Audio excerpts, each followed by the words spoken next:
All right, so have you ever thought about what it'd be like to just carry your home with you everywhere you go? That's a really cool thought. Like just being totally connected to nature? Yeah.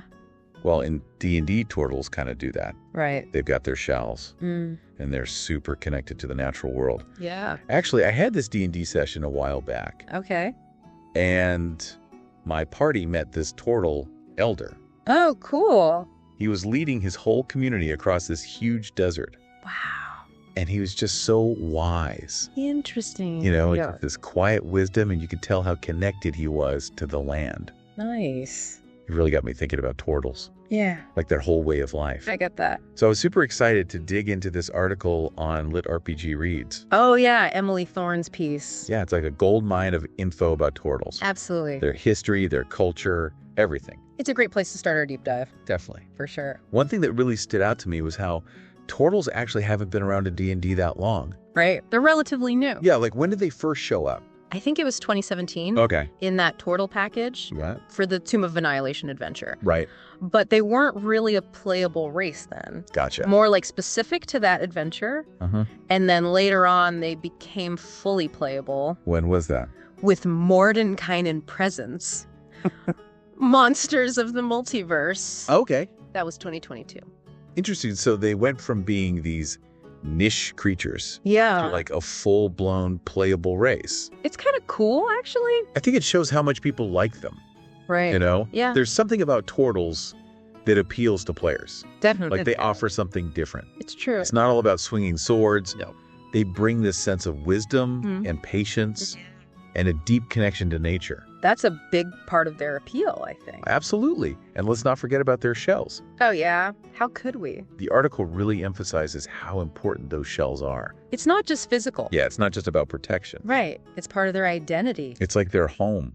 their history. Their whole journey through life is reflected in their shell. And it does protect them pretty well, too. Oh, yeah, for sure. A natural armor class of 17, That's huge. not bad right off the bat. Yeah, for anyone not super familiar with D&D, Mm-hmm. that basically means Tortles are tough. They can deflect attacks pretty easily. Exactly, but it's important to remember that the shell Yeah. is just one part of what makes them unique. Right. The article talks about their strength, too, Their size. and their skin coloration.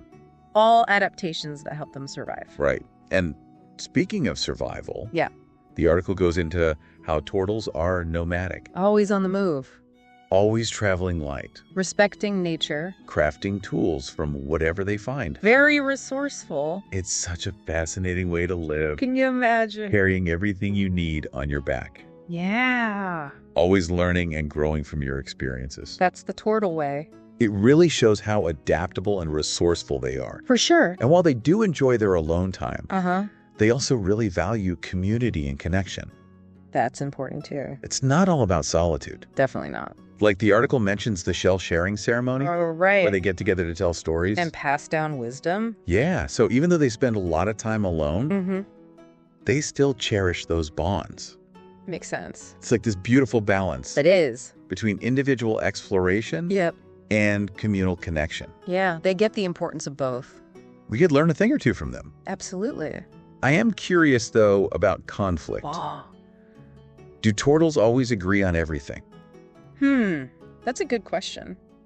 I don't think the article goes into like specifics on how they resolve conflict. Okay.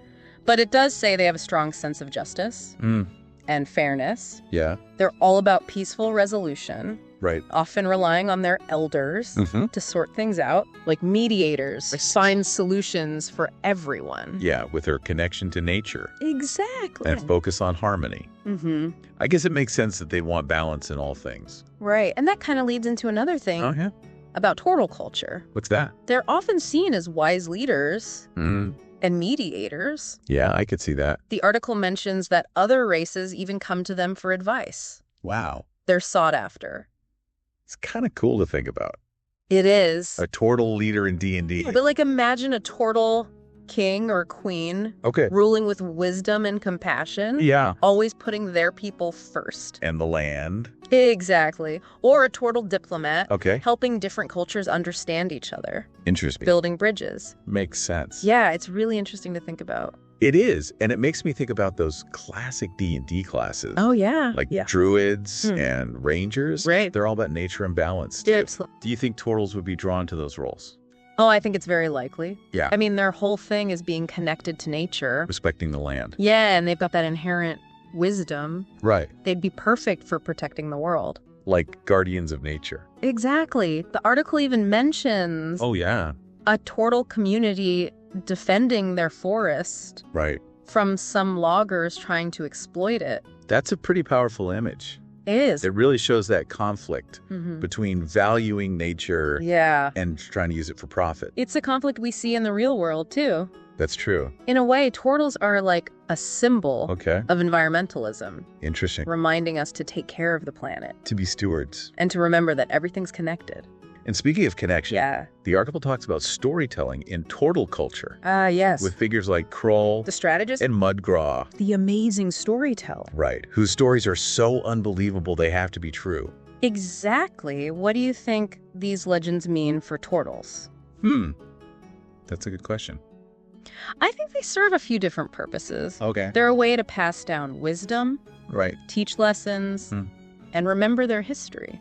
Yeah, but it seems like there's more to it. Right. It's not just about the practical stuff. Yeah, it's also a They're connection kind of bigger. to the spiritual side of their world. So it's not just stories. Exactly. It's a way for them to connect to something beyond themselves. Right. And the themes in these stories. Yeah, Perseverance, exploration, connection with nature, resilience. those are pretty universal. They are. They speak to everyone. It doesn't matter if you're a tortle or a human.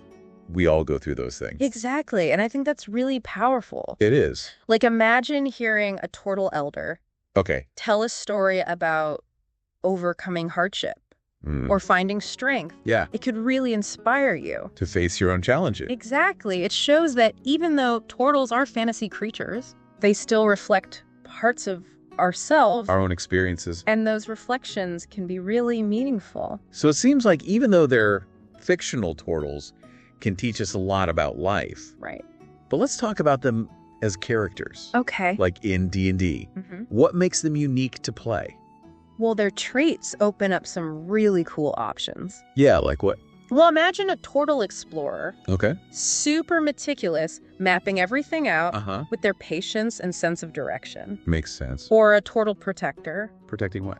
like a sacred grove or something, Oh, with yeah. that natural armor and resilience. That's cool. And their background lends itself to other roles too. Yeah. Like what? Well, they could be storytellers, Ugh, sharing all the wisdom from their travels. I like that. Or even crafters. Using natural material. Exactly. There are tons of possibilities. That really depends on the player. Yeah. How they want to use those tortle qualities. To build their character. Exactly. Give them a personality and a backstory. So for someone who's never played a Tortle before, Mm-hmm. any advice? I'd say really embrace the tortle way of thinking, Okay. like how their slow and deliberate nature Yeah. affects how they act and make decisions. Interesting. And remember how important community and nature are to them. Mm-hmm. Those things shape their motivations. That's a good point. And don't be afraid to think outside the box. Exactly. Like a Tortle rogue. Oh, yeah. Using their shell to hide. And their strength for surprise attacks. That'd be awesome. It's all about getting creative. Combining their traits with the D&D world. Right. And that's what makes playing different races so fun. You get to see things from a new perspective. Exactly. You step outside your comfort zone. Well said. So we've covered a lot today. We have. Tortle origins, Uh-huh.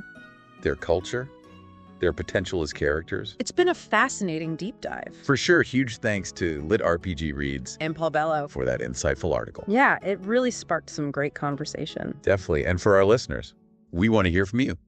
What do you think about tortles? What stands out to you? What kind of character would you create? Tell us in the comments below. And if you're looking for inspiration, Well, think about this. Yeah. What kind of journey would your tortle be on? What are they searching for? Interesting. How did their experiences shape how they see the world? That's a great question. There are so many possibilities. We can't wait to see what you come up with. Keep exploring Keep learning. and keep diving deep. Until next time.